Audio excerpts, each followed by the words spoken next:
Mayor Frank Jackson and the City of Cleveland are committed to keeping your neighborhood clean and green through the use of the city-issued trash and recycling carts. It's safe, convenient, and mandatory. For more information, contact the Cleveland Division of Waste Collection at 216-664-3717.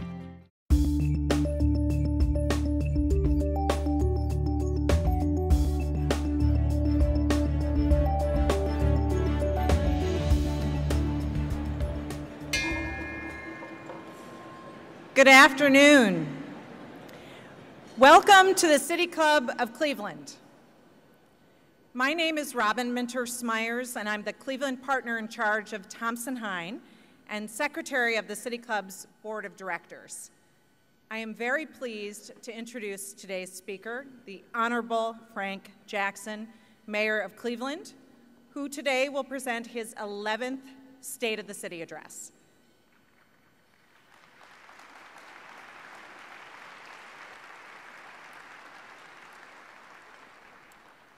As we've noted in past City Club introductions of Mayor Jackson, and as we consider the significant challenges the mayor has faced, it is worth remembering that he is a native son. He's got a lifelong record of service to this city. He attended and graduated from the Cleveland Public Schools and earned an associate's degree from Cuyahoga Community College. He completed his undergraduate education at Cleveland State University, where he later earned a master's degree as well as his law degree from Cleveland State's Marshall College of Law. We have a Cleveland State cheering section up near the front here. The mayor resides today in the central neighborhood of Cleveland, where he grew up. Mayor Jackson began his public service career as assistant city prosecutor in the Cleveland Municipal Court Clerk's Office. Influenced by former Cleveland Councilman Lonnie Burton, Mayor Jackson decided to enter politics and was elected as representative of Cleveland's 5th Ward on Cleveland City Council. He served as president of City Council from 2002 to 2006 and took office as Cleveland's 56th mayor on January 2nd, 2006. He's now in the middle of his 3rd term. Last year was certainly a notable one for Cleveland. Many of the high points revolved around the anticipation and preparation for the Republican National Convention in July. Several significant development projects commenced and some are nearing completion, including the reconstruction of Public Square. Meanwhile, challenges persist.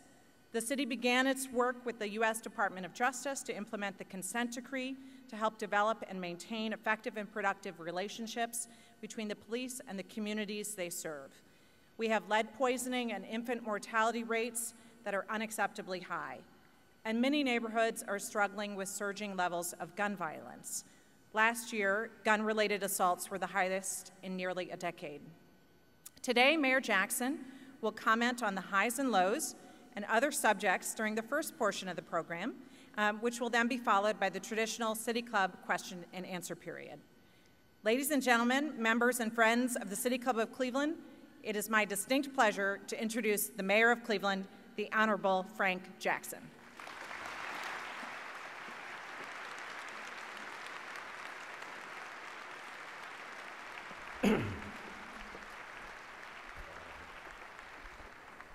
Well, good afternoon.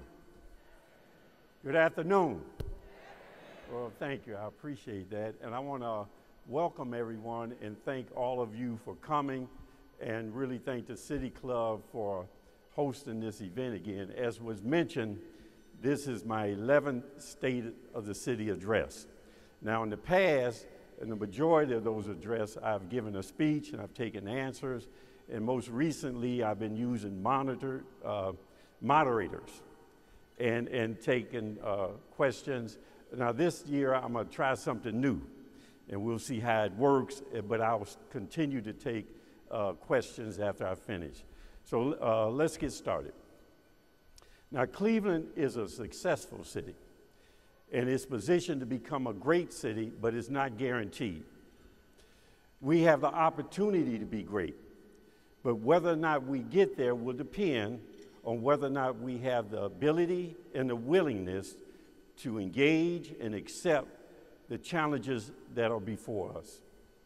Now, I'm not going to recite a list of successes or focus on any one event or one project. Rather, I'm attempting to look at a context of where we are, where we need to be, and the challenges that face us on that road. It is never the challenge that matters. Never the challenge. It's always about how we deal with those challenges. So what are the challenges that we face? How are we dealing with those challenges? And how do we find success as we work through those challenges? Now, many times people define success in different ways. You know, sometimes we define it as a policy. We have great policies, so we're successful. Or we have great economic development activities, so we're successful. We're financially and budgetarily stabilized, so we're successful. We deliver good service. And I can go on and on about how we look at success, but I will say that these things are not a complete measure of success. All these things are tools. They're just tools. Tools that are needed for us to be successful, but they're not a true definition of success. All we do and all about what we do is about people and how do we create a better result for them. A great city will be measured by the well-being and the condition of its people, and particularly the least of us. And I'm not talking about in terms of welfare and charity, but I'm talking about how can everyone participate in that quality of life, in that prosperity and standard of living that we create as a community.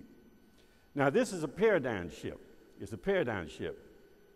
As opposed to celebrating the tools that I mentioned, Cleveland has to celebrate people and people's lives being transformed. So let's talk about some of the challenges that we're facing and what we have to do as we move forward. The challenge of attitude is one that Cleveland has met and has gone a long way in overcoming. You know, at my first State of the City, a lady asked me what was I going to do about the way people, including Clevelanders, view Cleveland. Outsiders view Cleveland as a mistake, a joke, while Clevelanders were clinically depressed with low self-esteem. Now, all this has changed, however, as Clevelanders, as outsiders are pleasantly surprised at what Cleveland has to offer. And Clevelanders now believe in Cleveland and really take a lot of pride in talking about this new Cleveland. It is not just one thing that caused that change in attitude. It was gradual. It was a gradual thing. Cleveland became a place where businesses wanted to locate. People wanted to live downtown. Some neighborhoods became destinations for food, entertainment, lifestyle. Cleveland became a place for movie making, the Rock and Roll Hall of Fame, induction ceremony once every 3 years. We have the gay games, the senior games, just to name a few. And most recently, we won the Republican National Convention.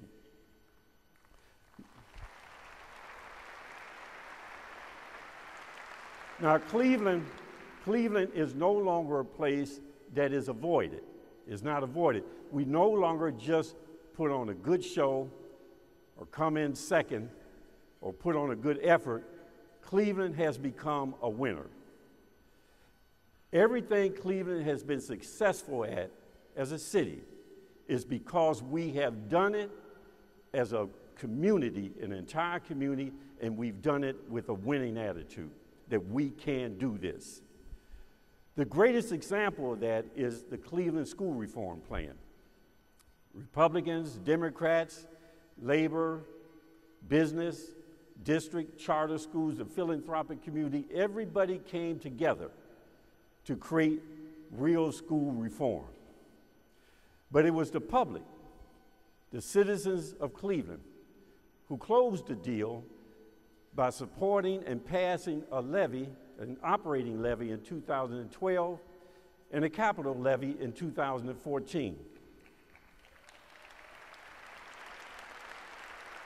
Now, this operating levy challenge, this operating levy is up for renewal and will test our resolve to have true reform and test whether or not we are truly committed. This is also a vote of confidence as to whether or not our school district is moving in the right direction. Now, there have been some successes. The Pre-for-Cleve program has added over 1,200 preschool slots in its first year of implementation. 86% of the school district's third graders are reading at or above their level. The National Association of Education Progress report ranks our school district as one of 3 of 21 large urban school districts in this country that is improved in all 4 areas of 4th and 8th grade reading and math.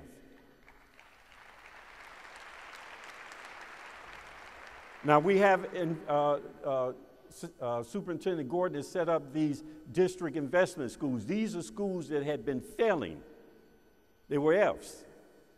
And he's changed them in a way to reprogram them and repopulate them in a way that 100% of these investment schools have shown growth in reading, and 96% have shown growth in math in the first half of this current school year.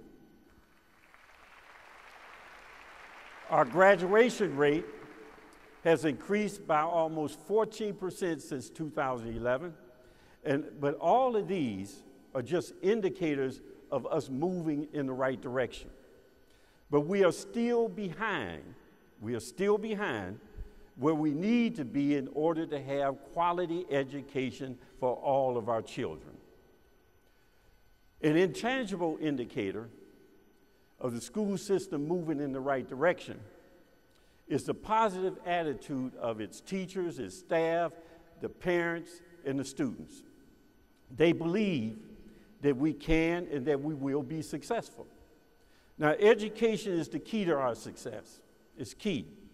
A city that provides quality education for its children will retain and grow population, maintain and attract new businesses, and position itself for the future. In order to better ensure that future, we cannot just rely on the graduation from high school, but we must have a continuum of higher education and skill development, access to that higher education and skill development by pre-qualifying our young people for grants that they qualify for and scholarships, and increase college graduation by having the college and the university that we're partnershiping with wrap around our students to better guarantee their completion. Now, this is happening through our higher education compact, which is a partnership of 18 colleges and universities, as well as our school district, College Now, community partners, business community, and the foundations. Now, finally, on this, creating an economy that will absorb college graduates and people who have been trained, and keeping them in our region and attracting others will move us towards success. Cleveland in this region has a very diverse economy, from healthcare, education, research, financial institutions, service industry to manufacturing. Now, all of these sectors are doing fine. They're showing growth. Since I became mayor, we have had 857 projects that total over $344 million in city investment in one form or another, leveraging over $3 billion in total investment, creating over 18,000 jobs and retaining over 12,000 jobs. Now, this does not include the billions of dollars that have been invested in Cleveland, not just the region, but in Cleveland, over the last 10 years, that have not had government support, mainly done by institutions in the private sector without government support. But if we're truly going to be successful, however, there has to be economic growth and wealth creation in the city and this region, but it is essential that we have true wealth creation among those who traditionally have been left out. Now, community benefits is how we approach this, community benefits. And we attempt to connect that growth and that prosperity with local companies and local citizens in terms of contracts and jobs.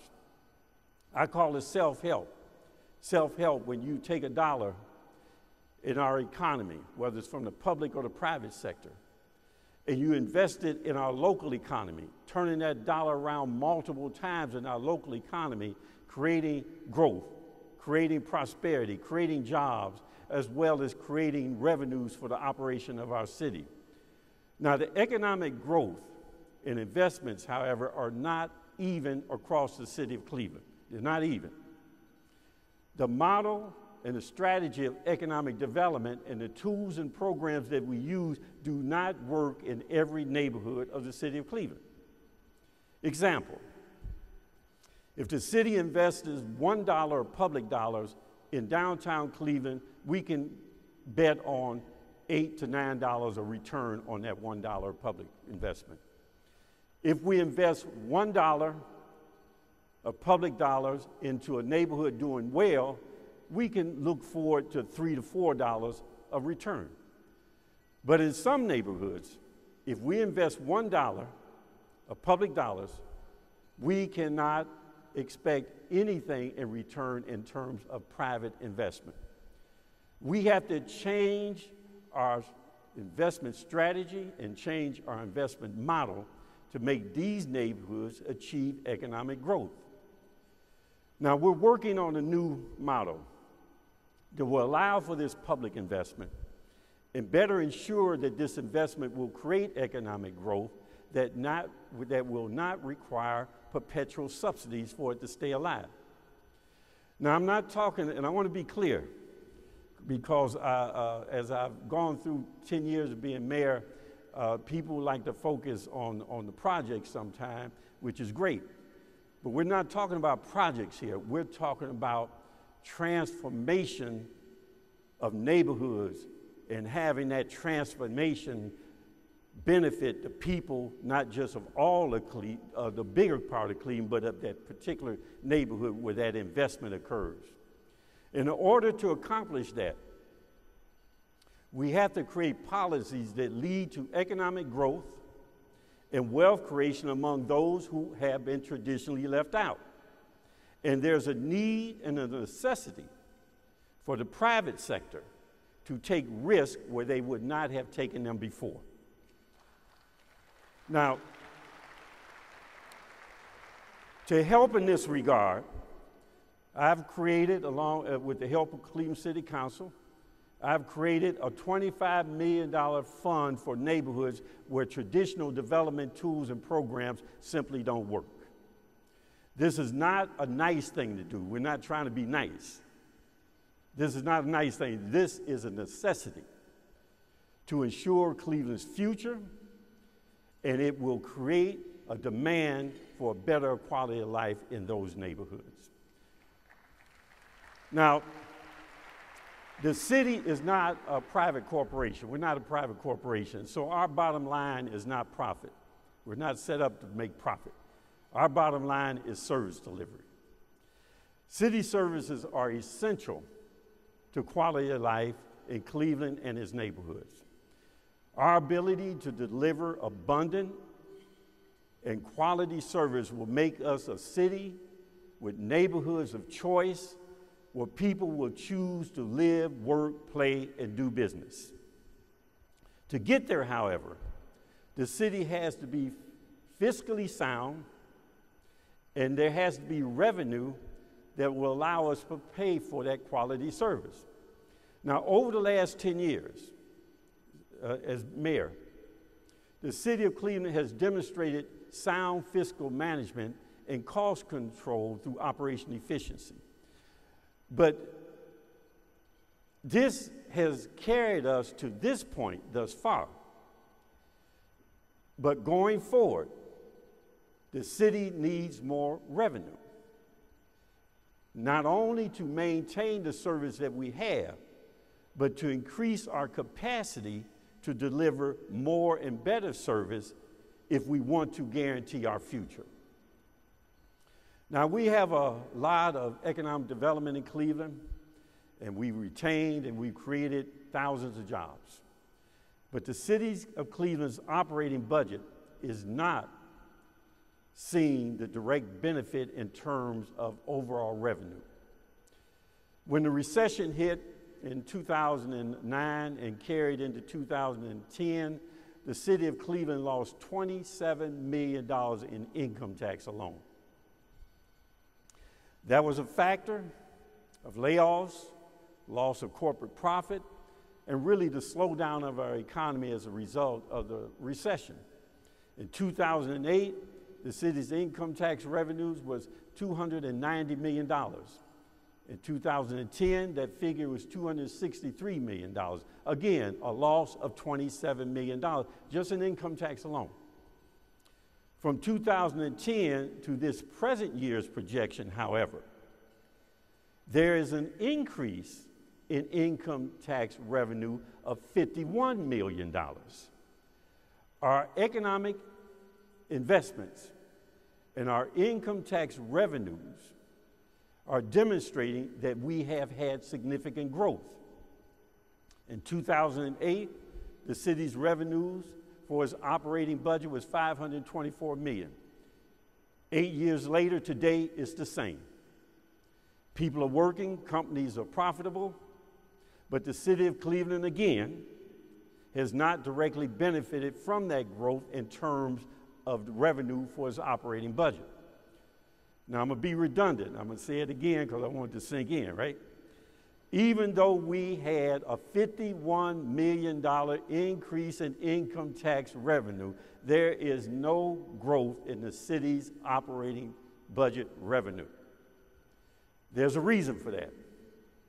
We've had an annual loss of $20 million in property tax directly related to the recession, where we have not recovered in terms of property value.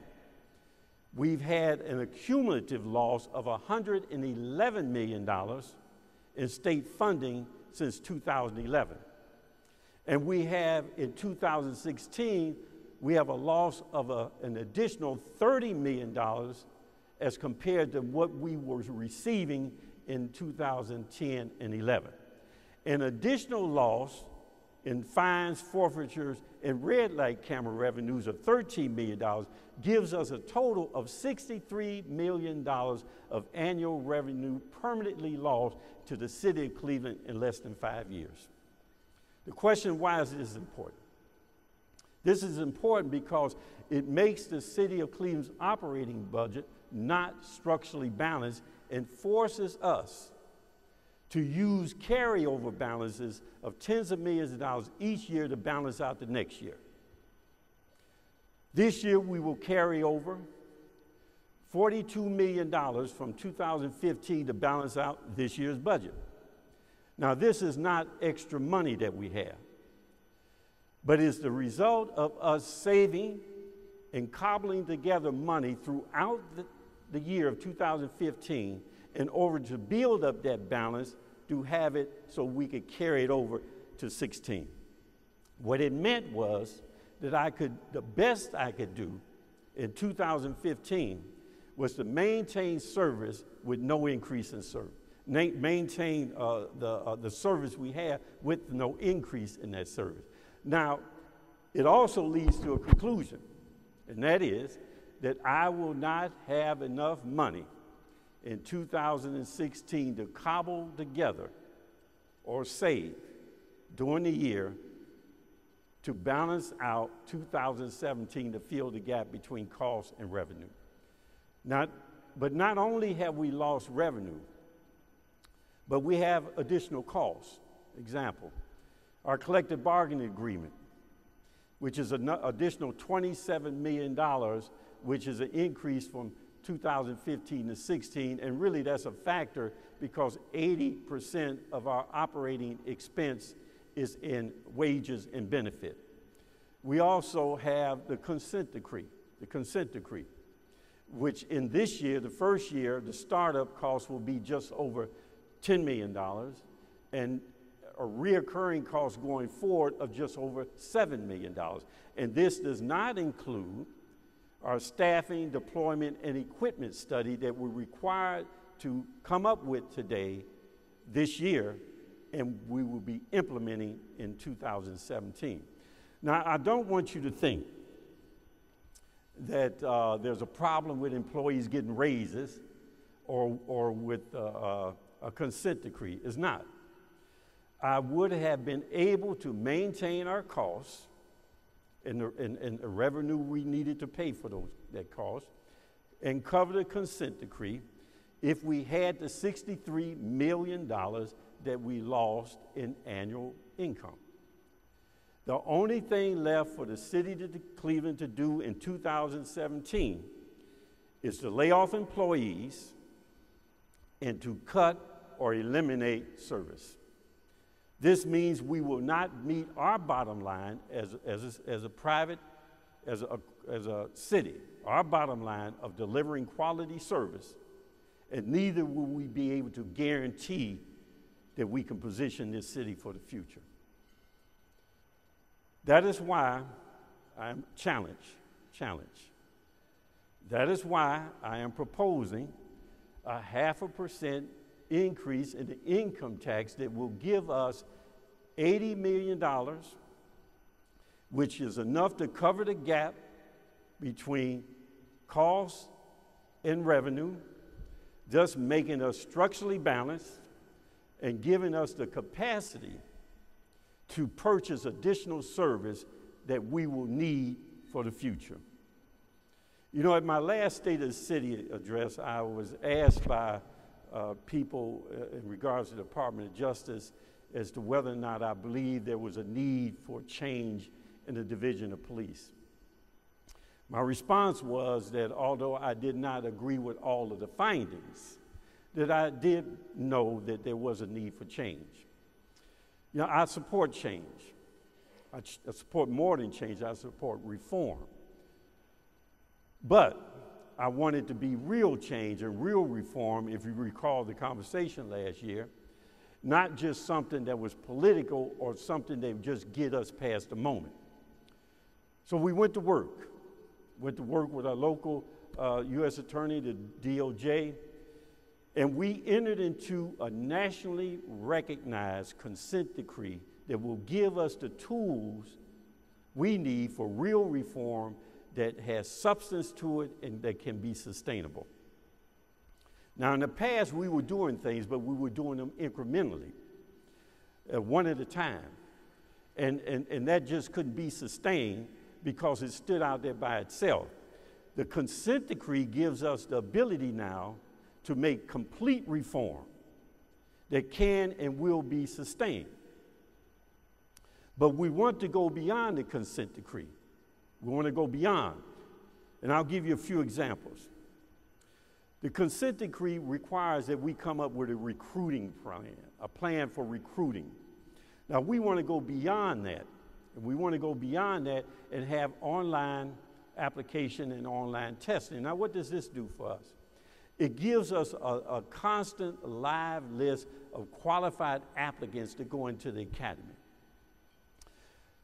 Also, under the civil service rules in the charter, we can only pick 1 out of 3 of the applicants to go into the academy. Now we have the ability, again, with the help of council putting on the ballot, and the people voting for it, we have the ability to pick 1 in 10. That means we can go deeper into the list to pick candidates who have a better urban experience in terms of their knowledge of the culture they will be policing and will be reflective of the community they will be policing in terms of race or gender or whatever else is necessary for us to move forward. Crisis intervention training, another key component of the consent decree. Consent decree requires that we have 8 hours of training for every officer. We're going to do 40 hours for our cadets. We'll do 40 hours for our cadets, and then we eventually will train all of our police officers with 40 hours of crisis intervention, and then we'll have an ongoing 8 hours every year for every police officer. Now, why is this important? It's very important, because when a police officer goes on a call where there's a crisis or some episode, I will tell you that there's not always a crime associated with that. So what this allows us to do is have people go to a scene and be able to de-escalate a situation rather than escalate it. Now there's a staffing deployment, and I'll be finished soon. There's a staffing, the deployment, and equipment study, as I mentioned, we're required to do this year for implementation next year. We want to make sure that when we do that, we want to do it not just to make the consent decree requirements, we want to do it as a tool for crime reduction. Now, in wrapping up, now these things that I've just mentioned and all the other things I've mentioned will help and better position Cleveland for the future, but is not sufficient to get us completely there. Even if we accomplish all of what I've said throughout this presentation and more, even if we accomplish having progressive policies, show economic growth and prosperity, be structurally balanced with a 0.5% increase in our income tax, continue progress towards quality education by renewal of the school levy, or become a model of urban policing through our consent decree, we will only be successful. We will only be a city who is successful.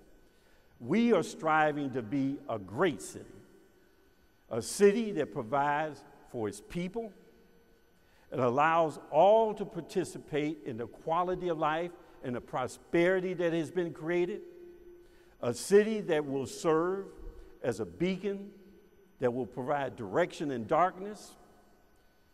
We will become a light on the hill, a great city. And people will say, let us go to Cleveland to see how it's done. Thank you very much.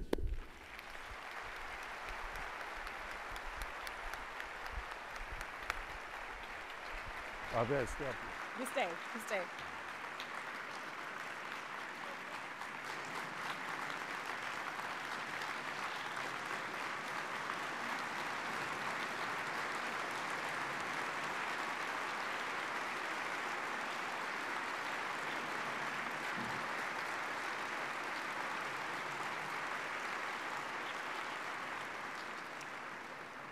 This may be our first mid-forum standing ovation in City Club history. Today, we're enjoying the 2016 State of the City Address with Mayor Frank Jackson. We're about to head into the traditional City Club question and answer period. We welcome questions from everyone, City Club members, guests, students, or those of you joining us via radio broadcast or webcast. Please form a line behind the 2 microphones at the front of the room to ask your question. If you'd like to tweet a question, please tweet it to @TheCityClub, and our staff will try to work it into the program. We want to remind you that your questions should actually be questions, brief and to the point. Now, if you're ready, Mr. Mayor, it's time to begin the Q&A. First question, please. Yes, what can Cleveland be doing to make immigrants feel honored and welcome in this city? And what can we do to help the citizenry as a whole be more appreciative of these immigrants? Well, I don't think that people aren't appreciative of immigrants because we're all immigrants. So I don't think that's, I know there's this notion that people in Cleveland or other are not appreciative. Now, there are people talking about that, but that's not Cleveland. And so what we do is we support Global Cleveland, which is our main focus. Our main focus is to support Global Cleveland because they were set up and we participated in setting them up for this very purpose. And you have several levels of opportunities here. You have the immigrants, those who are professionals or those who have the financial wherewithal. You know, they can choose to go wherever they want to go. But we want to make sure that they choose Cleveland. I think our medical institutions and our financial institutions, our businesses really provide a great choice for them to choose Cleveland. But they will be okay because they can choose where they go. The ones that I'm concerned the most about are refugees. That's because these are people who are leaving a situation. And that situation, whether it's political, economical, or social, it is causing them to leave their home.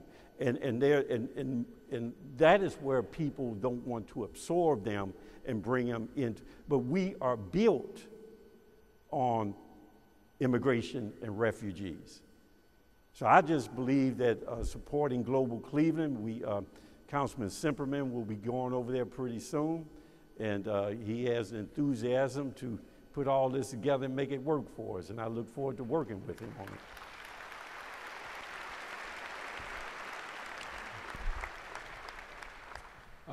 Good afternoon, Mayor Jackson. I'm Anthony Price. I'm Vice Chair of the City Club Youth Council. Yes, sir. And I'm a senior at Shaw High School. Thank you for coming today. Mm-hmm. My question, you talked about transforming communities. Right. So what can youth, specifically myself, do to ensure that the city will become stronger in the near future?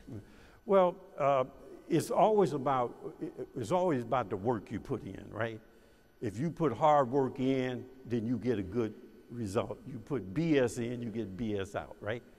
And so what we have to do, and particularly among young people, is to understand what should be accepted and not accepted in terms of the cultural parameters of how that neighborhood functions. And we, you know, it's very challenging today to be a young person. I don't know if I could have survived. You know, and young people today are very challenged with all of what's coming at them and everything that's happening. So whenever you find young people who come up out of that environment and who are attempting to and struggling to do the right thing in spite of all that, we need to give them support. We need to give them support in whatever way that we can. And I think that young people have the ability now to have a voice not only on the local level but the national level, and to express what it is that they believe is in the interest of young people and what their real problems are, rather than let somebody defining that for them. But the key to it is you have to be persistent. If you think you're just going to have the right conversation about it and don't do anything, ain't nothing going to happen, right? You have to be persistent. And that means that you won't always get the recognition that you believe you should get, because people go to drama. But if you're persistent at what you do and you stay on point, you stay on message, and you keep going, you will see as you go along that things will gradually be able to change in that area of influence that you have. If you believe you're going to change the world, then you're going to be greatly disappointed. Okay. Mayor Jackson, first of all, I would like to say to you and to all your departments, thank you for the work that you do to keep Cleveland a great city. So thank you. Well, thank you, ma'am. Thank you. As we think about the Republican National Convention, the short-term benefits to the city are obvious in terms of revenue generation and increased capacity for visitors.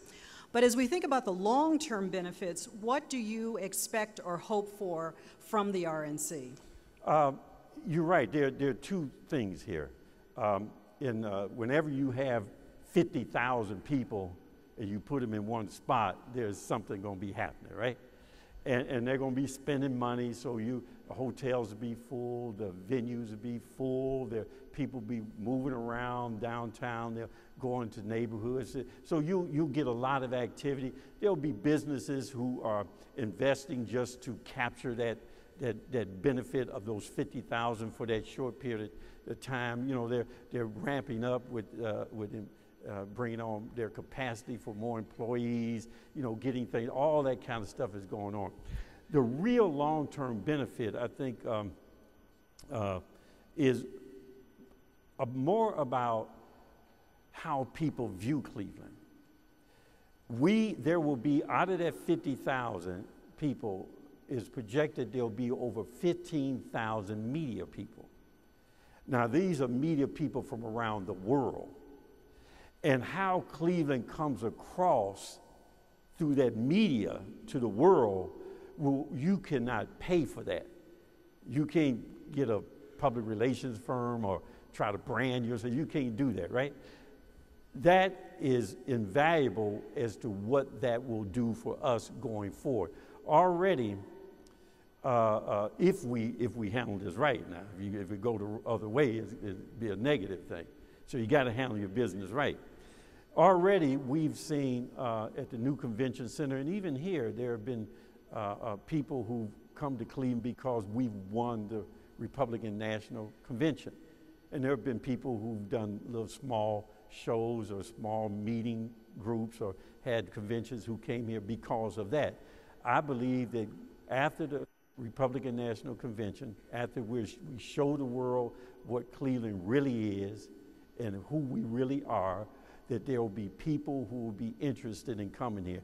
And if we give those delegates and we give those other people among that 50,000 a good experience, then they too will go back to wherever they live, whatever business they own or wherever they work.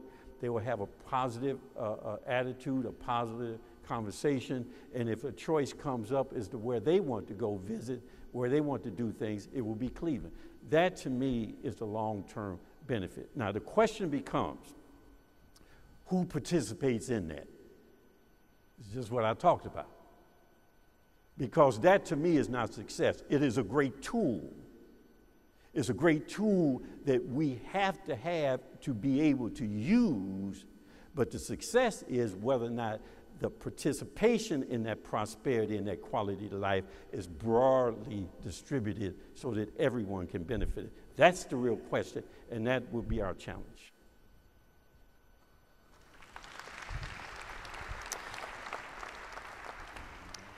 Good afternoon, Mayor. Hello. Colleen Cotter from the Legal Aid Society of Cleveland. Yes, how are you doing? I'm well, thank Good. you, and thank you for your speech today. Thank you. My question is about lead poisoning. This has been a decades-long problem in the city of Cleveland and in communities around the country. What's the city's plan to address lead poisoning, and what role can folks in this community play to partner with the city to actually put an end to poisoning our children? Well, I will tell you, this is not one decade-long issue. This is decades in a very plural sense. If I understand it correctly, the prohibition against lead in paint was back in 1977 or late 70s. So every house that was painted before that time has lead paint in it, inside or out. And we have an old housing stock, so I will tell you that I don't know what the percentage, but I would not be surprised if it wasn't in the 80s or something like that percentage of our houses that have lead problems. So let's start there with the problem that we have. And what happens is, as we move forward, the question becomes, what is the city going to do about it, or what someone else is going to do about it? Everything that we've been successful at as a community and resolved, we've done it as a community. Now, I think the Ohio legislature passed some law that said it basically prohibits us from suing paint companies. So if you believe that if 80% or more of our housing stock has lead in it in some kind of way, then the remediation of that is thousands of dollars per house. you can see the magnitude of the amount of money you would need to do that. And if you just think that government's going to do that, then you're not going to get much done because there's a limited amount of resources for government to do those things. There has to be a real partnership with government, the public sector, the private sector, and the philanthropic sector under a cohesive plan to do that. Now, we're working on, you know, I forget Natoya is here, so she would be better able to answer this. I think we might do 200-300 houses a year with the resources that we have. We may do that. But that's a drop in the bucket.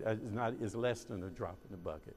So in order for us to really impact this and not just get past the moment, but to impact this, it has to be a true partnership, public, private, and philanthropic, on a very strategic plan and a pathway as to how to eliminate that in a period of time. And we have not gotten there yet. We have not gotten there yet. Mayor, good morning, good afternoon, rather. Afternoon. My name's Tom Olmsted. I'm with St. Vincent Charity. It's a pleasure to be here. Yes. I wanted to just sort of get in the weeds for a moment. You mentioned the development of a $25 million fund that's going to go to specific communities in Cleveland for economic development and community development. Again, recognizing your role, can you speak more specifically about whether any communities have yet been identified in terms of getting that kind of funding or partial funding? And secondly, what would be the criteria for them? For example, where you grew up, the central Cleveland area and the campus district. Right. Well, there's no criteria set yet. And the reason for that is, and we'll answer your first question, is that there's no specific neighborhood chosen because we're developing the criteria. Now, but one of the underlining things that we're talking about, traditionally when people talk about economic development, community development, they come to the city, they want a project done. So they want a project. We're saying that that model of economic or community development does not work throughout the city of Cleveland. So we want to look at how do you transform that neighborhood of which you could leverage $25 million, or it could be 3 neighborhoods or 4 or 2, whatever it may be. And so in leveraging that, but that means when you leverage it, you have to have the private investment, right? And you also have to have other public investment. Give you an example. Public transportation is a very key component of how we will be evaluating this. If you have acres of vacant land, but you have good public transportation, and you have acres of vacant land, why is it that there's no development there when the opportunity is there, but over here there is development? There's something that makes that difference. So what we're attempting to do in working with the private sector is to figure out what is it that will give them the kind of comfort to take the kind of risk and to give up something in order to make that happen. Now, I know it's not the details that you want, but it is the approach that we're using. Now, there's a young man at, I think is at Cleveland State, and Mr. Ratner brought him in to look at neighborhoods. And he really broke Cleveland out into basically 2 types of neighborhoods.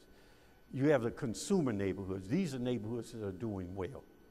And they don't produce anything in terms of like manufacturing and stuff like that. What they produce is quality of life. They produce lifestyle. And people consume that. People purchase that because they want to live there. They want to locate a boutique business there. They want to do that.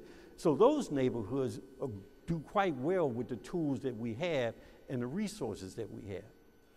The other neighborhoods that I'm talking about are neighborhoods that have the greatest opportunity for Cleveland's future in terms of development for progress. because these will become production neighborhoods. They have vacant land. They have infrastructure, whether it's public roads or public transportation. They have access to freeways, all these things. But they still cannot get those things that would transform that neighborhood into a viable neighborhood where people can have a better quality of life and have opportunity to get employment. Those are the neighborhoods that we're looking at, that type of neighborhood. So it's not a specific criteria that somebody can write a proposal for right now, but it's that notion that I'm speaking of that many neighborhoods, particularly on the east side of Cleveland, qualify for, and some neighborhoods, particularly on the near west side, the southwest side. Thank you. Okay? Good afternoon. My name is Julian Huff. I'm a sophomore at New Tech East. And my question to you is, what did you learn in high school that has made you so successful to this day? You know what? I will tell you what I learned, what I should have learned in high school. You know, let me explain that to you. Let me explain that to you. I didn't do too well in high school. I didn't do too well. Let me just point out something to you. It goes to the other young man's question about what can young people do. I didn't do too well. I would have went to East Tech if I'd have stayed in my neighborhood school, but I wound up going to Max Hayes because I wound up taking a trade. I was a machinist. But I graduated in the bottom third of the bottom third. So I didn't do that well. And so after I left, I'm going to get to the point, long about answer, but I'm going to get to the point. So after I left school, I was almost 20 years old, about 19 and a half. I had failed so many times. And so I was so old that they drafted me into the Army. And I had to go down there and tell them that, hey, look, I'm still in high school, so they let me go. But within 6 months, within 4 months after I graduated in June and October, I was in the Army. So I did my time in the Army, did my tour duties wherever they sent me, came back, ran around in the streets for a while. Then maybe when I was about 26 or 27 years old, I went to community college. And I had to take remedial courses. I could read and write and do math and stuff like that, but I couldn't do it at a level that would allow me to pass a college course, right? So I did that. I learned how to read the books. I learned how to interpret them. I learned how to write paper. I did all that stuff. Then I wound up with the associates, bachelor's, master's in law, right? Now, why am I telling you this? Why am I telling you this? I'm giving you that long story because what I learned in high school age helped me immensely to overcome challenges in the street.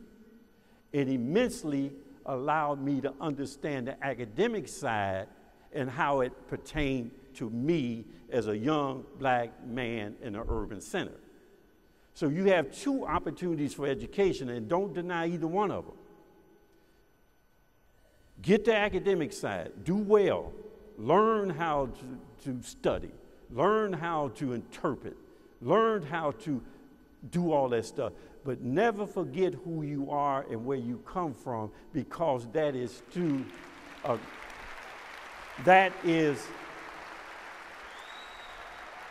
that will be the best education you'll have. It will allow you to overcome things. And the academic and formal side will become a tool for you to be able to use to do, as the other young man said, how can I now, as a young person who has achieved this academic thing, but I have a grounded knowledge of who I am and what my environment is and who I serve, and how can I use those two to better service the community that I come from? So you have to get everything you can get in the school. Learn it, learn it, learn it. But do not forget who you are, where you come from, and as you apply the academic side, then you can apply it in a way that's to your benefit and who you care and who you love. Okay? Good afternoon, Mayor. Yeah. For-profit charter schools, Yeah. underperforming charter schools, Right. online charter schools continue to drain serious funding from our public schools, including Cleveland. My question is, I know you don't like this going on. Are there any members in your staff or anything that you are doing to advocate for public schools and to try to clean up that issue? A renewal of this levy in November will help. Will help. Because contrary to what some people say, that we cannot expect some individual or an organization or institution do better if we do not give it the support, not only financially but morally, right? So that helps. And so the renewal of this levy will give the financial support, but it also gives the moral support. So let's start there.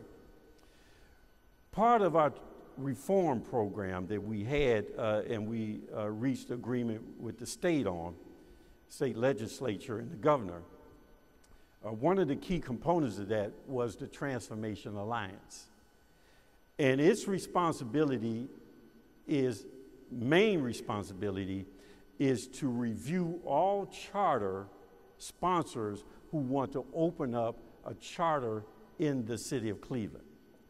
And we have criteria that we have developed with them to measure whether or not we will recommend to the state, because we can't tell them what to do, but we recommend to the state that we want this charter sponsor to open up this school because they are a great charter, or we do not want them to do it because they're a poor charter. Now, we've had a couple of situations under the Alliance where charter sponsors have come forward where they wanted to open. One we actually approved. We felt that it was doing a decent job and we should give it a chance to move forward. The other, that most recent one, and I won't mention the name, is that we're recommending to the state that that particular chartered school not be reauthorized by the state. So that is how we attempt to do it, because, you know, and again, I'll be finished in a minute.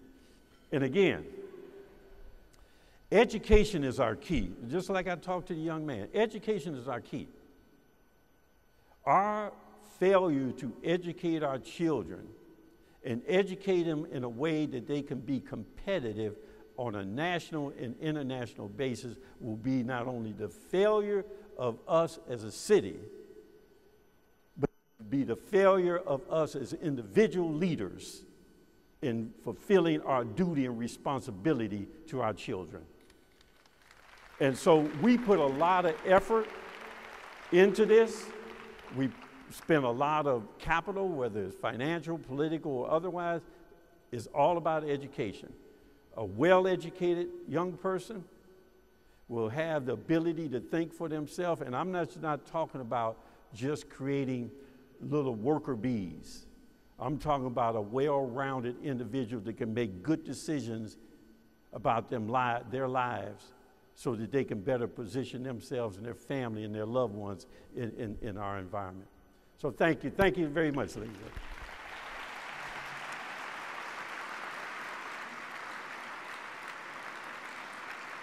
Today at the City Club, we've been enjoying the 2016 State of the City Address by Mayor Frank Jackson.